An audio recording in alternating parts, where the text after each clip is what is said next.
भगवान शिव से जुड़े 9 प्रतीक और उनका महत्व।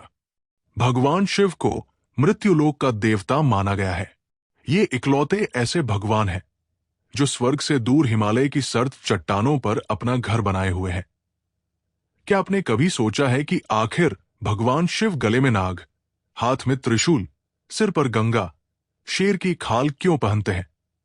इन सब के पीछे कोई न कोई कहानी जुड़ी हुई है। आइए जानते हैं कि ये कहानियां क्या है और क्यों ये सब भगवान शिव के प्रतीक या आभूषण हैं। हिंदू धर्म ग्रंथ पुराणों के अनुसार भगवान शिव ही समस्त सृष्टि के आदि कारण हैं।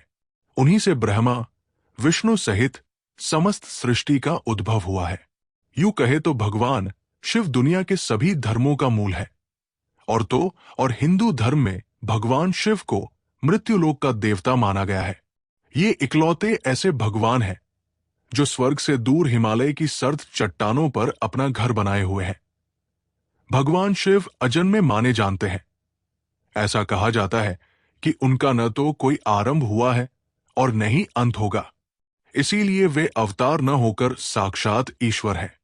क्या आपने कभी सोचा है कि आखिर भगवान शिव गले में नाग, हाथ में त्रिशूल, सिर पर गंगा, शेर की खाल क्यों पहनते हैं? इन सब के पीछे कोई न कोई कहानी जुड़ी हुई है। 1. गले में सर्प। भगवान शिव अपने गले में सर्प धारण करते हैं। यह सर्प उनके गले में 3 बार लिपटे रहता है, जो भूत, वर्तमान एवं भविष्य का सूचक है। सर्पों को भगवान शंकर के अधीन होना यही संकेत है कि भगवान शंकर तमोगुण, दोष, विकारों के नियंत्रक व संहारक है, जो कलह का कारण ही नहीं बल्कि जीवन के लिए घातक भी होते हैं। इसलिए उन्हें कालों का काल भी कहा जाता है। सर्प को कुंडलिनी शक्ति भी कहा गया है, जो कि एक निष्क्रिय ऊर्जा है और हर एक के भीतर होती है। 2. तीसरी आंख। भगवान शिव के प्रतीकों में से एक उनका तीसरा नेत्र है, जो कि उनके माथे के बीच में है। ऐसा माना जाता है कि जब वो बहुत गुस्से में होते हैं तो उनका तीसरा नेत्र खुल जाता है और फिर प्रलय का आगमन होता है। इसीलिए तीसरे नेत्र को ज्ञान और सर्वभूत का प्रतीक कहा जाता है। वस्तुतः शिव का तीसरा नेत्र सांसारिक वस्तुओं से परे संसार को देखने का बोध कराता है।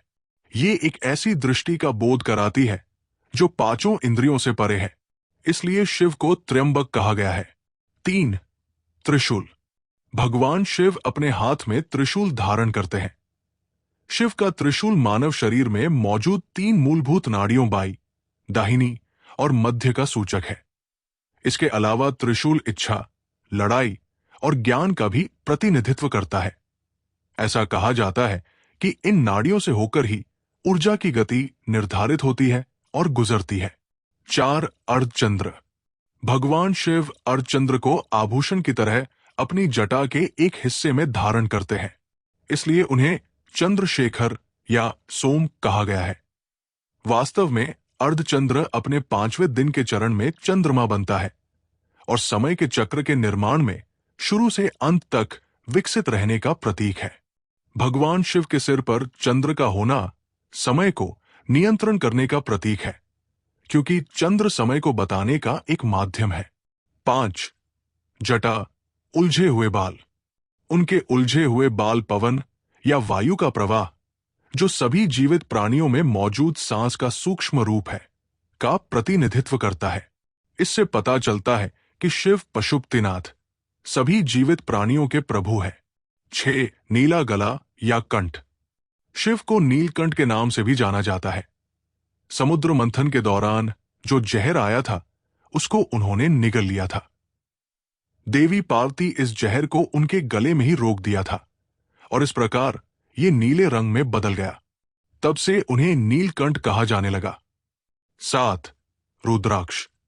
भगवान शिव अपने गले में रुद्राक्ष की माला पहनते हैं, जो कि रुद्राक्ष पेड़ के 108 बीजों से मिलकर बनी है।